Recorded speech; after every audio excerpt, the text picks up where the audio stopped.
C'est aussi ça, la seconde mort, les temps de feu. Ceux qui ne figurent pas sur le livre des vies furent jetés dans les temps de feu, l'enfer. Ces paroles sont extraites de la Sainte Bible et plus précisément de Apocalypse chapitre 20 versets 14 à 15. Aujourd'hui aussi, pour avoir la vie, pour pouvoir manger, il faut être inscrit dans le livre des vies. À part ça, le livre des vies, c'est pour les grands, c'est pour ceux qui ont des milliards, et le livre de la mort, c'est pour le bas peuple. Ce bas peuple qui devrait nourrir les rois, les engraisser, parce que lui ne fait que maigrir, ou plutôt manger la boue comme des vers de terre. Même quand on est à terre, on vous prend encore les miettes de misère que vous avez eues à récolter à la sueur de votre front. Les impôts en surmultiplication, c'est aussi l'actualité au Cameroun au moment où le budget passe à l'Assemblée et bien sûr où les ministres font leur défilé de mode demandant bien sûr des renforts de leur ligne budgétaire. Mais pourquoi faire? Puisque chaque année, c'est le même balai. Et puis, on ne voit pas d'amélioration. Plus grave, on constate plutôt que de plus en plus, le panier de la ménagère est de plus en plus vide. Les poches des fonctionnaires sont vides. Même comme on peut dire, oui, le budget c'est 7250 milliards. Ouh là là! Les militaires, ou non, ou les fonctionnaires plutôt, on va vous donner 1500 milliards. Waouh! 1590 milliards. On est en haut. Mais on oublie que les salaires depuis 1994 n'ont fait qu'être gelés. Pas d'avancement. Bien au contraire, non seulement il y a eu les coupes de salaire, mais aussi la dévaluation du franc CFA. Pendant ce temps, la vie est chère. Le budget du Cameroun, aujourd'hui, ne permet même plus d'envisager des investissements. Dans la mesure où, quand on le prend tout de go, 7250 milliards, 8. Mais là-dedans, on se rend compte que le fonctionnement, c'est 5387 milliards. Qu'est-ce qui reste donc pour les investissements? Y aura-t-il des hôpitaux? Y aura-t-il des écoles? Y aura-t-il quelque chose sur le plan social? Qu'est-ce que le bas peuple va bénéficier? Rien. Absolument rien. Dans la mesure où, d'ailleurs, au regard de ce budget, on se rend compte plutôt que, pendant qu'on demande à ceux qui n'ont pratiquement rien de serrer la ceinture, mais ceux qui sont en haut ne font que s'engraisser. Oui, dans leur assiette, ils ont encore ajouté Ils ont fait des montagnes comme quand on arrive dans une fête de mariage et qu'on n'a pas mangé depuis des années. Ils ont donc rallongé leur assiette de 300 milliards de francs CFA. Et bien sûr, ils vont boire du champagne. Le champagne qui coûte, ou bien alors du vin, qui coûte tout simplement la bouteille plus de 5 millions de francs CFA. Oui, ils vont manger des plats qui sont importés directement d'Europe ou alors de l'Amérique. Leurs enfants, de plus en plus, sont gros, passent des vacances à l'étranger. Et pendant ce temps, on vous dit, le pays est en train de progresser. Paul Biya, oye. Quand on regarde le budget du Cameroun, ça fait pitié. Pitié parce que on se rend compte que justement, les autres pays que le Cameroun dépassait de loin, comme le Sénégal, ont rattrapé et même dépassé le budget du Cameroun. Pourtant, la population du Sénégal, c'est presque la moitié de celle du Cameroun. La Côte d'Ivoire, nous partons faire des clashs, des défis, se taper la poitrine, dire que le Cameroun est super développé. Mais on n'a jamais réussi à achever une route, une autoroute. Depuis des années, combien de kilomètres de routes bitumées le Cameroun compte? Même pas 1000. Et d'ailleurs, ces routes sont dans un très mauvais état. À quoi sert le budget qu'on donne au ministre des Travaux publics? À quoi sert le budget du ministère des Transports? À quoi sert le budget qu'on donne à Ketia Cortés? On se poserait des questions. Ailleurs, on voit les infrastructures s'améliorer. On voit les salaires hyper élevés comme en Côte d'Ivoire où vous allez trouver un aide-soignant qui dépasse de loin, son salaire dépasse 2-3 fois celui d'un médecin camerounais. Le budget de la Côte d'Ivoire est aujourd'hui le double de celui du Cameroun.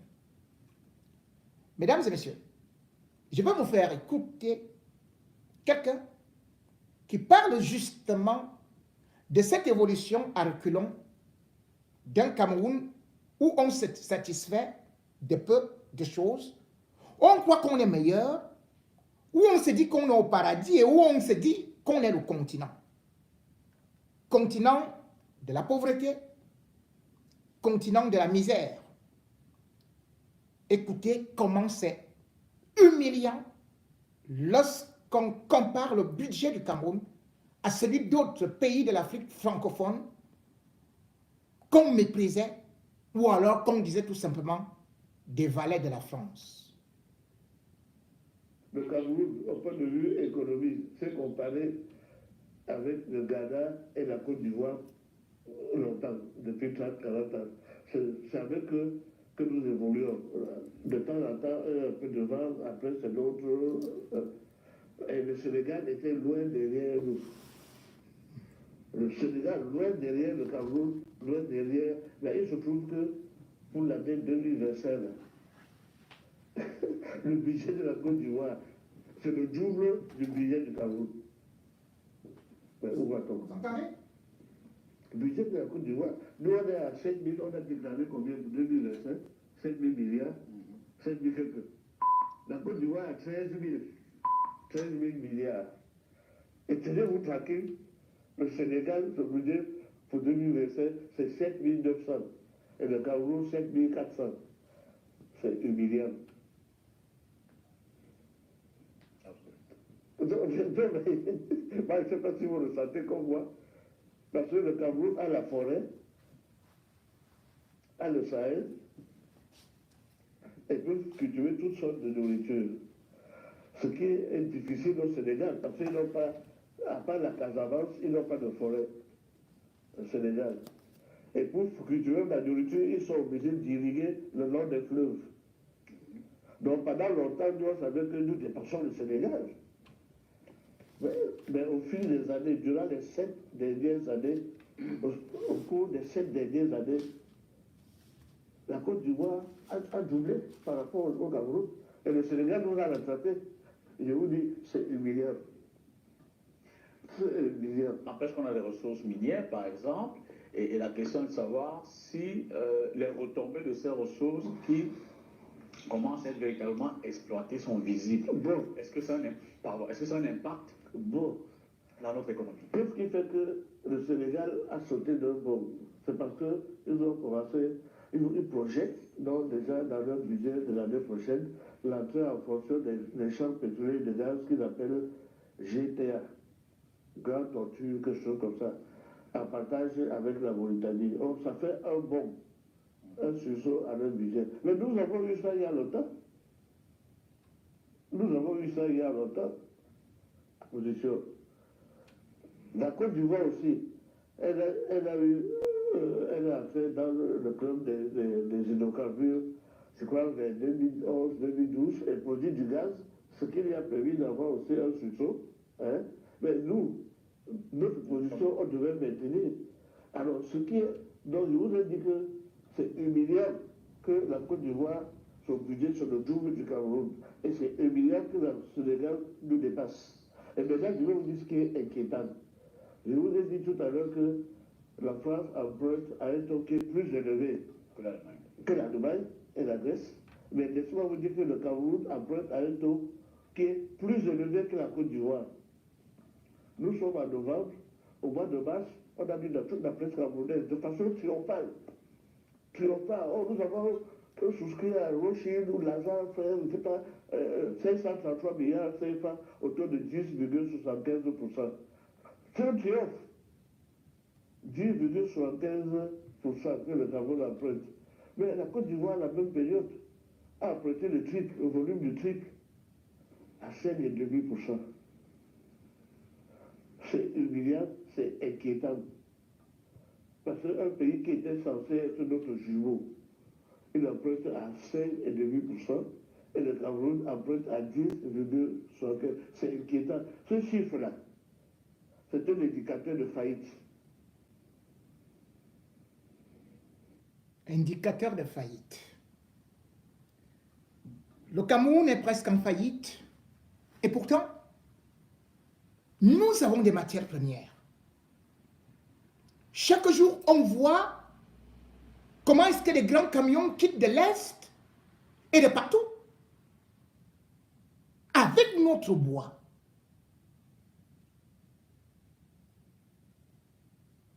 Qu'est-ce que le bois nous rapporte? Dans la mesure où le fils du président l'exploite. Tous les jours, on demande aux pauvres de payer les taxes. Mais les grandes entreprises ne payent pas ces taxes. Vous vous rendez compte? Pour la taxe du bois, dans le budget, on nous apprend que l'État du Cameroun n'a récolté que 8 000 francs CFA, même pas 80 000, 8 000 francs CFA pour notre bois. Tout le bois qui part du Cameroun, là, 8 000 francs CFA, c'est-à-dire un vendeur d'eau à qui on demande aujourd'hui de payer les impôts, paye plus que tous ceux qui ont coupé le bois au Cameroun.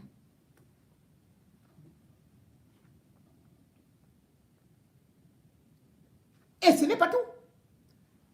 Quand on regarde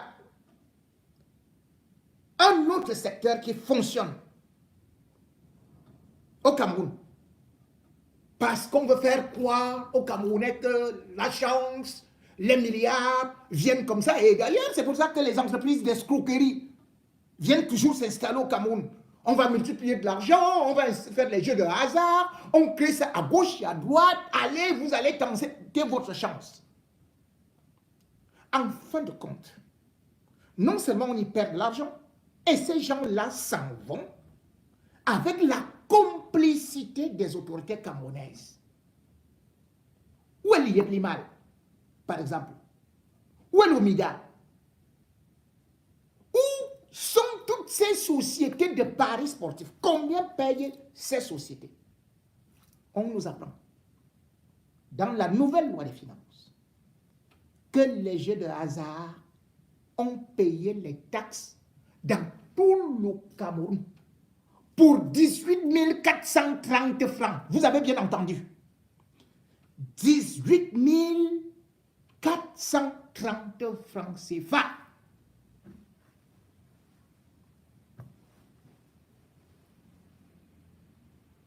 Les artistes n'ont rien. Mais cependant, les grandes entreprises, comme les brasseries, organisent des spectacles. Partout. Font des promotions de leurs poissons. Mais, est-ce que vous pouvez imaginer combien de taxes on a récoltées sur des spectacles? L'État du Cameroun a récolté 100 000 francs CFA. 100 000 francs CFA. Dans tout le territoire camerounais.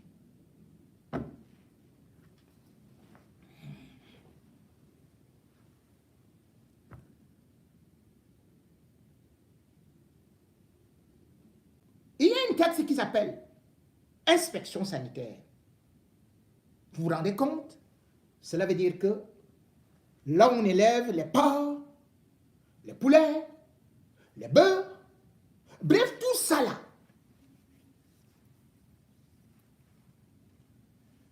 les gens sont payés pour le faire.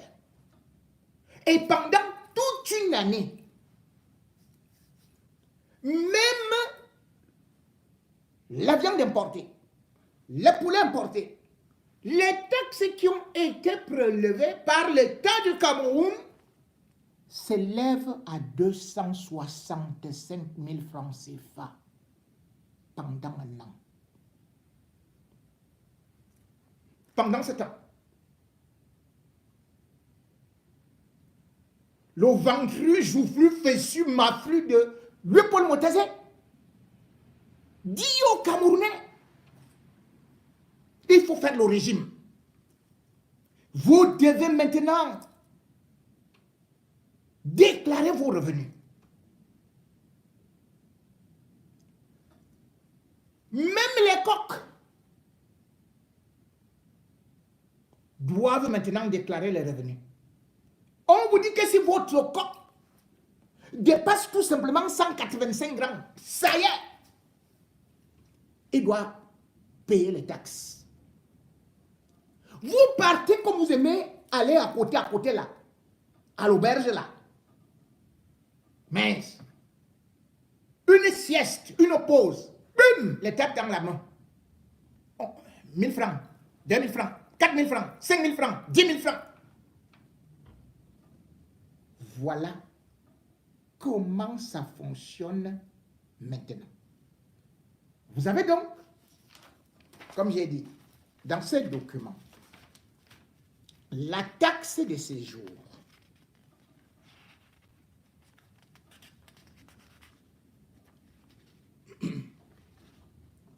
Chapitre 9, article 1677, petit 1.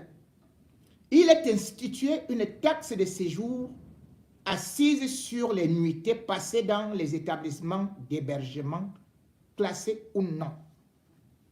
Petit 2.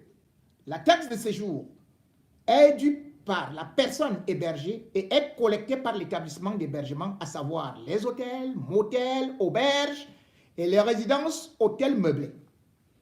Petit 3. Elle est reversée mensuellement au plus tard, le 15, pour les opérations effectuées au cours du mois précédent auprès du centre des impôts gestionnaire de l'établissement d'hébergement. Article C 78. Le tarif de la taxe de séjour est fixé ainsi qu'il suit. Hôtel 5 étoiles, 5 000 francs CFA par nuitée. Hôtel de 4 étoiles, 4 000 francs CFA par nuitée. Hôtel 3 étoiles, 3 000 francs CFA par nuitée. Établissement meublé et autres gîtes, 2 000 francs CFA par nuitée. Hôtel de 2 étoiles, 1 000 francs CFA par nuitée. Hôtel 1 étoile et autres établissements d'hébergement non classés, 500 francs CFA par nuitée. L'État du Cameroun, qui déjà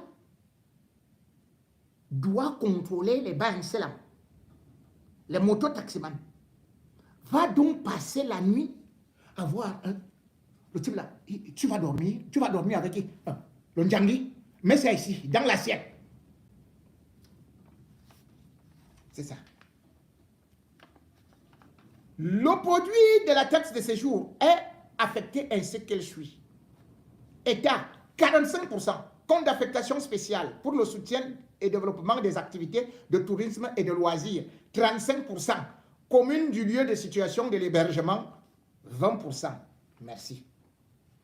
Et comme je vous le disais, le plus risible, c'est ça.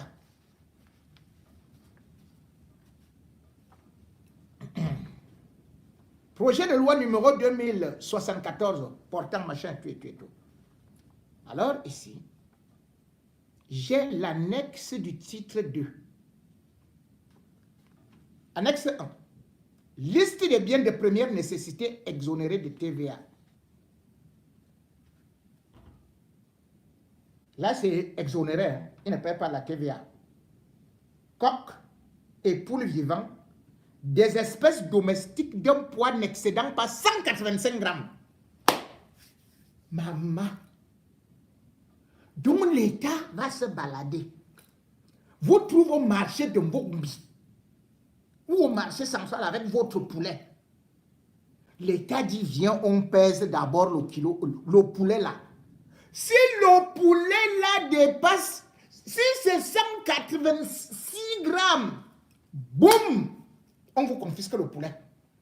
Vous devez payer l'impôt. Plus que le prix d'achat même du poulet. Vous vous rendez compte à quel niveau le Cameroun est arrivé?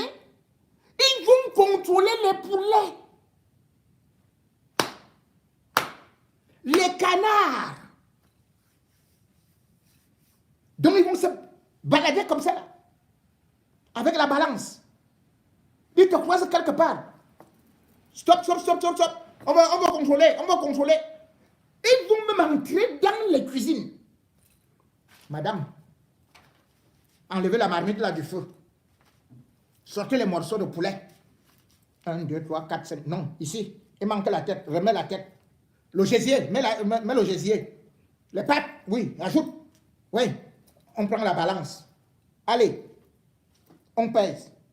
Si ton poulet qui est dans la marmite est de 250 grammes ou de 300 grammes, alors l'État prend le surpoids et part avec. Donc on prend la cuisse, on part avec ça pour les économies. Oui, ils vont partir avec des morceaux de poulet puisque 185 grammes, c'est ça qui est autorisé. Monsieur, comment vous vous permettez à manger chez vous un poulet de 300 grammes ou de 500 grammes? Alors, vous vous rendez compte? Le poulet, généralement, c'est 1 kilo. Quel est le poulet? Comme vous dites 185 grammes, c'est quelle qualité de poulet? Donc, en réalité, ils vont vous laisser dans votre marmite. Seulement les pattes. Je n'ai pas dit la cuisse, hein. Les pattes. L'État du Cameroun va partir avec les cuisses, les ailes et tout le reste. Non, ils peuvent aussi vous laisser avec le bec. Oui, ils peuvent vous laisser avec le bec. Puis les intestins. Bon, là, voilà l'État du Cameroun. Mesdames et messieurs. Si vous avez votre véhicule, il ne vous appartient plus. Vous pouvez acheter des patentes, vous pouvez faire ceci au contrôle technique et machin et tout et tout. Sauf que un policier, un gendarme va vous stopper. Il va vous dire taxe de conformité, attestation de conformité fiscale.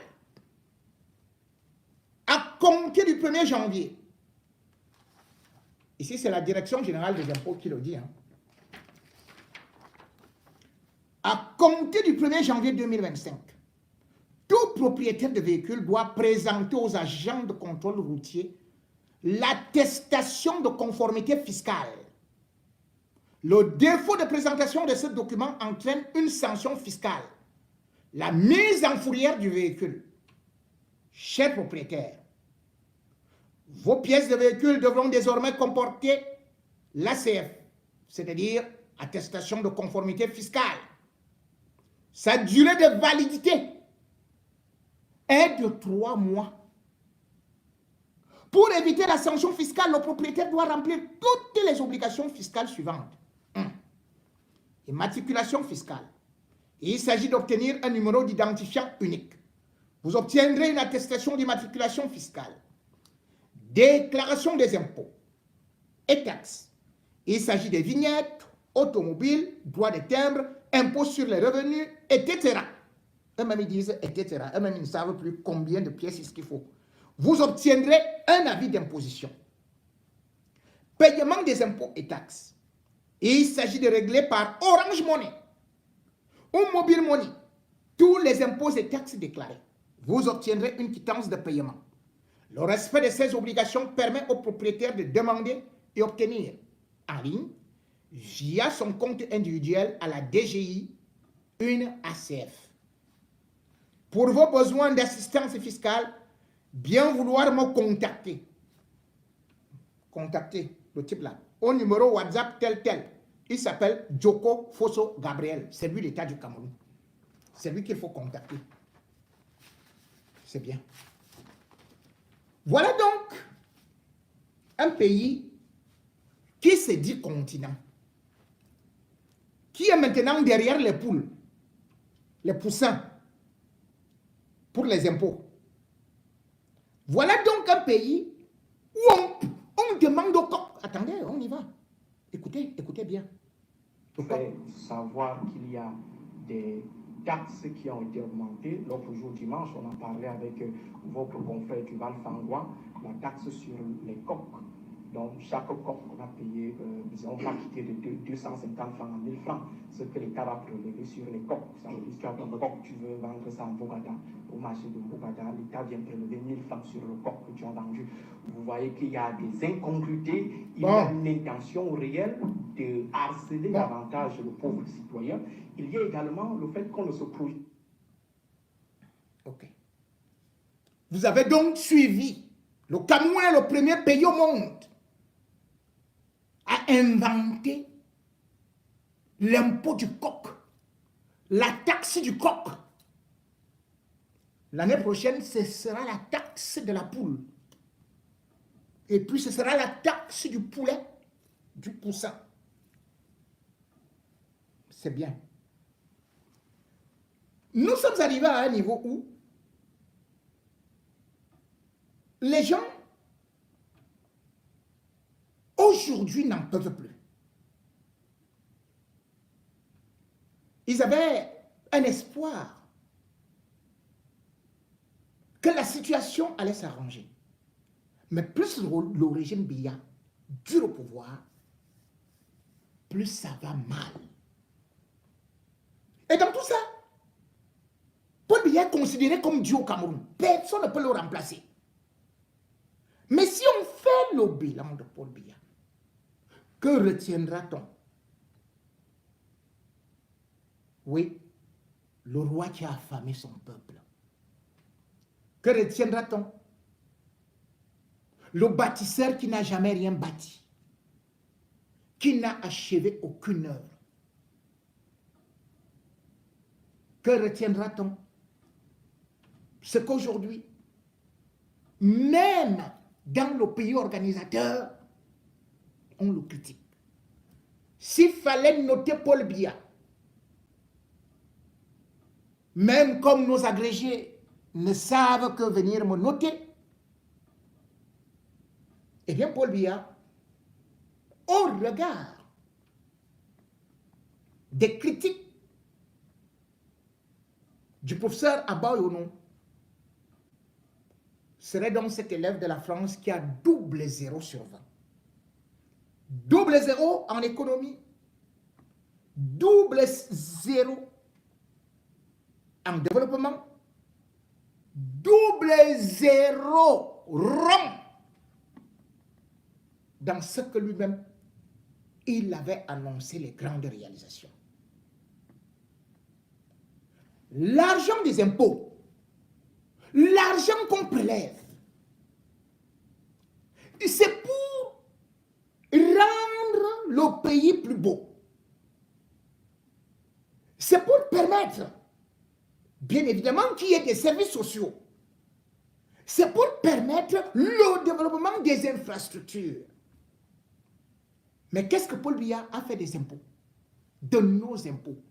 Qu'a-t-il fait avec l'argent de nos matières premières? Que des détournements. Plus rien. Puisque aujourd'hui, lorsqu'on écoute tout simplement le professeur Abba Yono, que je vais vous proposer, on comprend que le Cameroun a l'un des présidents les plus fainéants du monde. Professeur Abba Yono. Directeur de l'enseignement supérieur, 20 ans d'incurie du ministre de l'enseignement supérieur. Les universités qui se meurent, je l'ai toujours dit, je vais pas revenir là-dessus. Son bilan est négatif. Est-ce que je me fais comprendre? La preuve en est même que ceux qui sont des référentiels intellectuels de la société, qui devraient décrire le phénomène, ont peur de parler. Mais moi, je le dis. Je n'ai jamais vu un président de la République laisser une ressource humaine, un organe, un pouvoir pendant 20 ans, sans résultat probant, qu'on maintient, et qui pousse même l'outrecuidance, en disant que Paul Biya et Moïse, vraiment mon frère Limi Lobé en face, qui connaît mieux la Bible que moi, il faudrait peut-être que les gens fassent très attention. Peut-être que le professeur... Voilà, alors oui, ça j'en viens. S'il vous plaît. Les arguments... Non, je vous dis, faisons le bilan de l'université. Il est négatif. C'est vainement que je recherche dans le service public universitaire ce qui marche.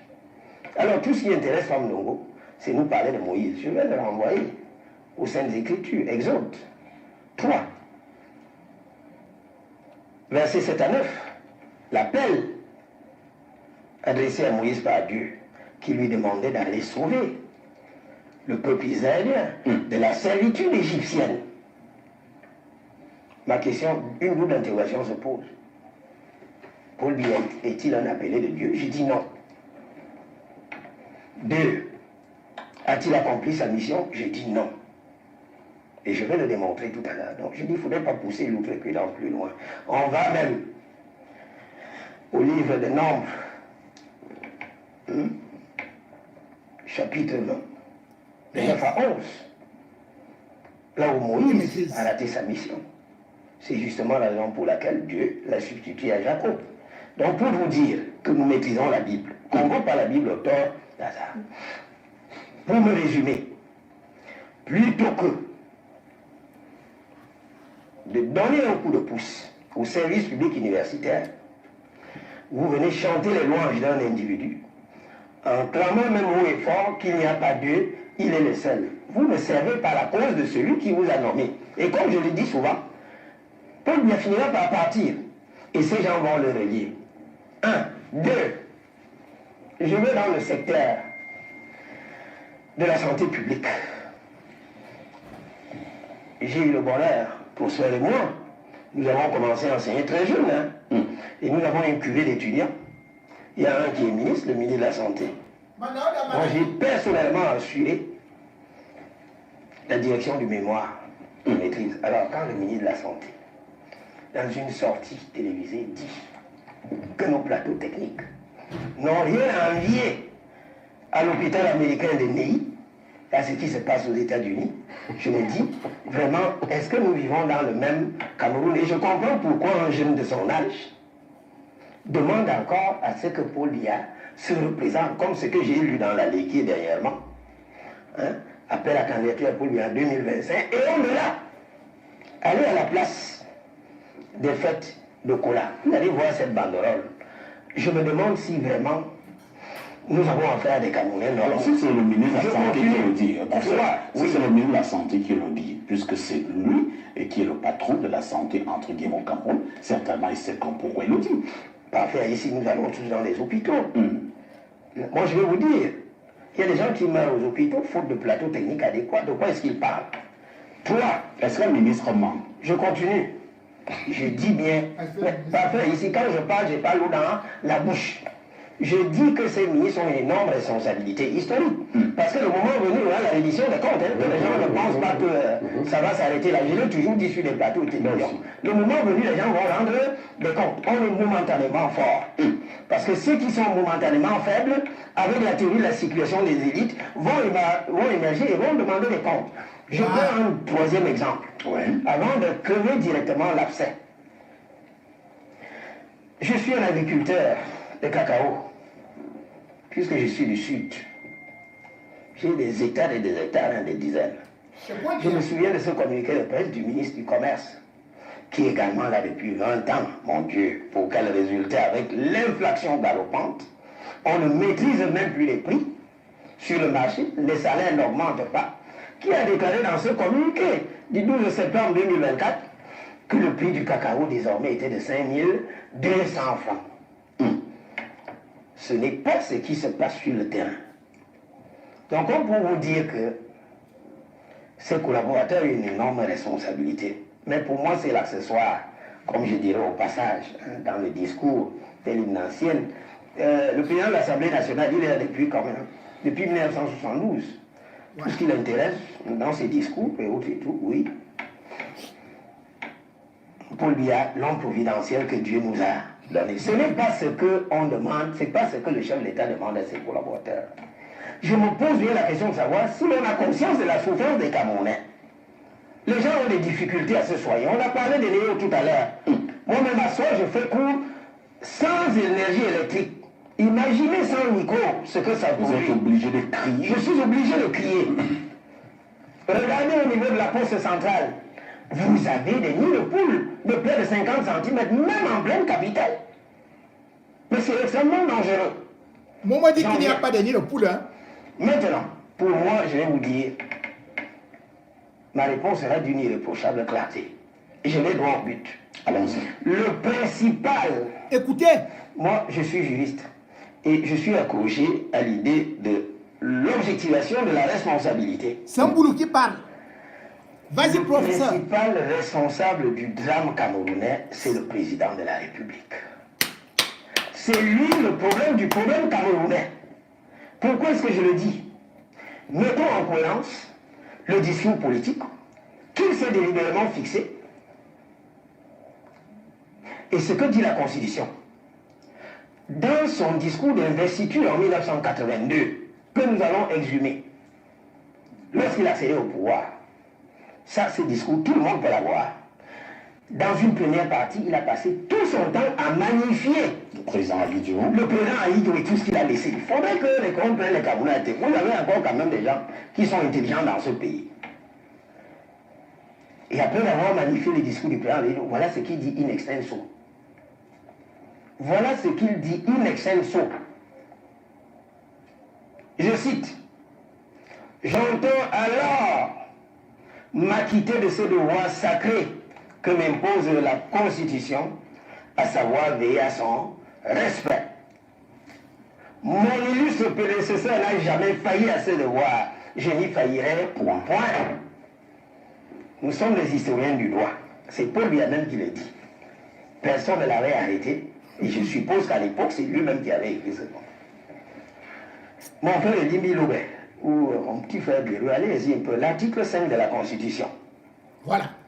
L'article 5 de la Constitution décline déjà Le travail auquel est astreint le président de la République, à l'alinéa premier.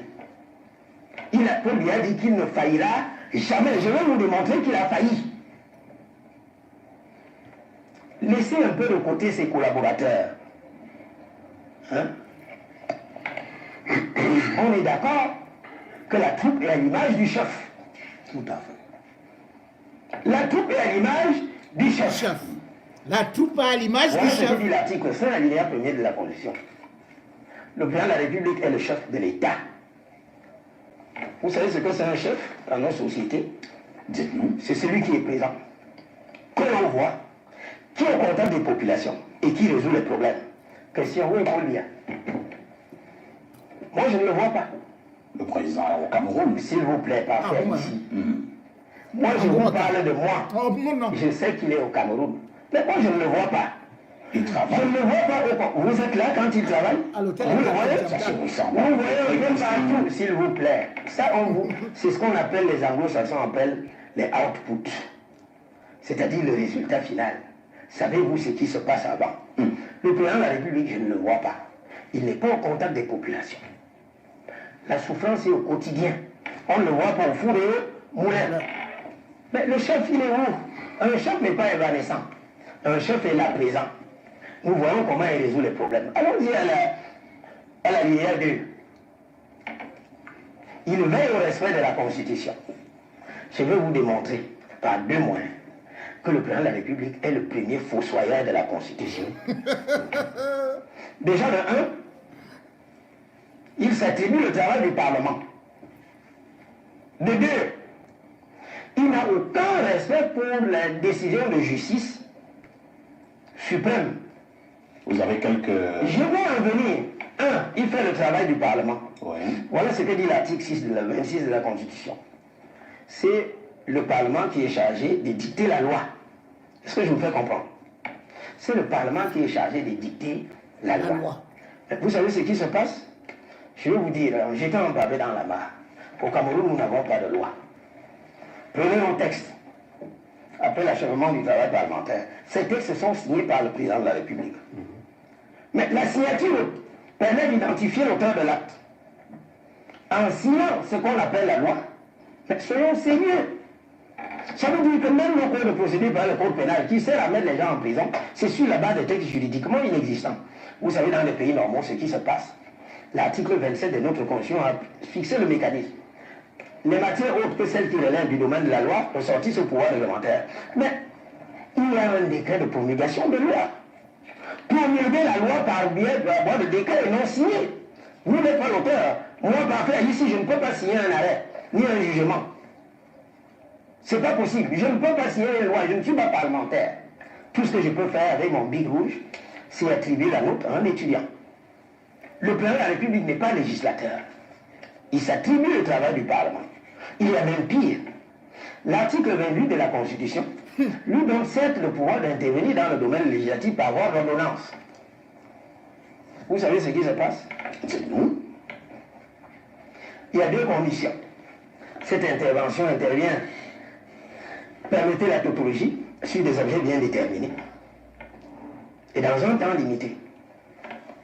Vous avez souvent observé que notre loi de finances est modifiée par ordonnance du président de la République. Alors même que le président de la République ne peut pas vous offrir la preuve de ce qu'il y a une loi d'habilitation. Trop de tricherie juridique.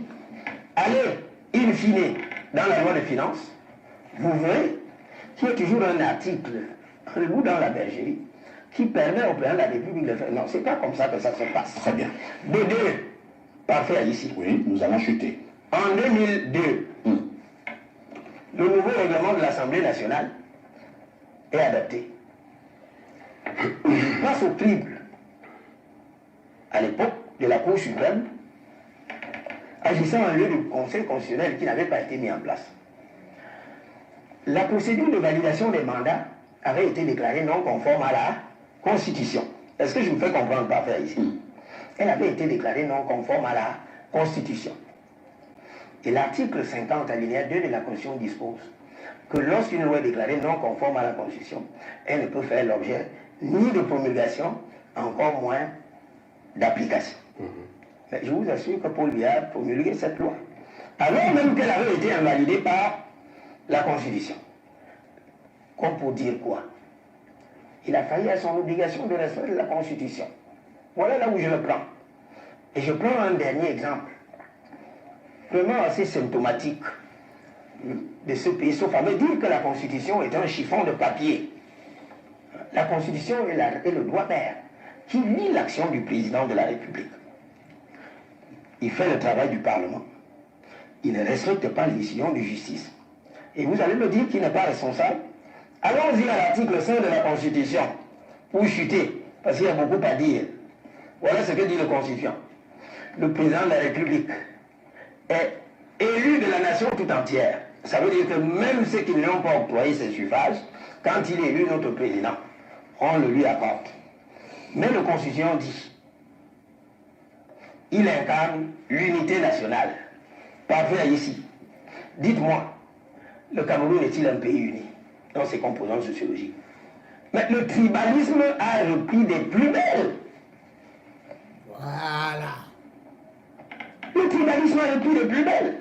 Même entre les micro-communautés, chez nous au sud, que l'on voudrait faire croire comme qu'il s'agit d'une terre de sainteté politique.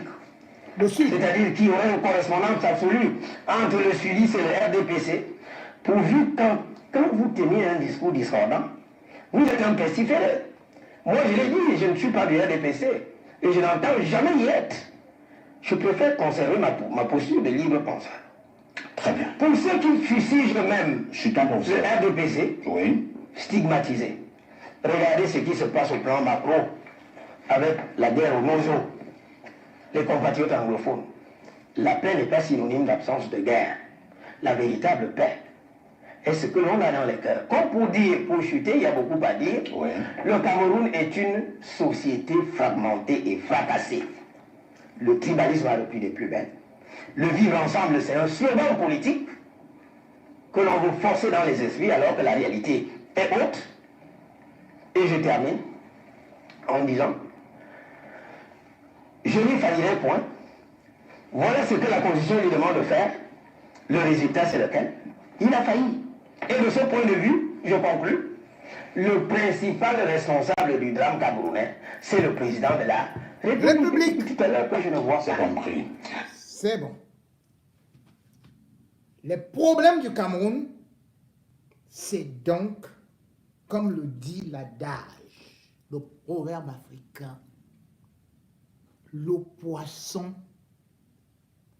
pourrit toujours par la tête.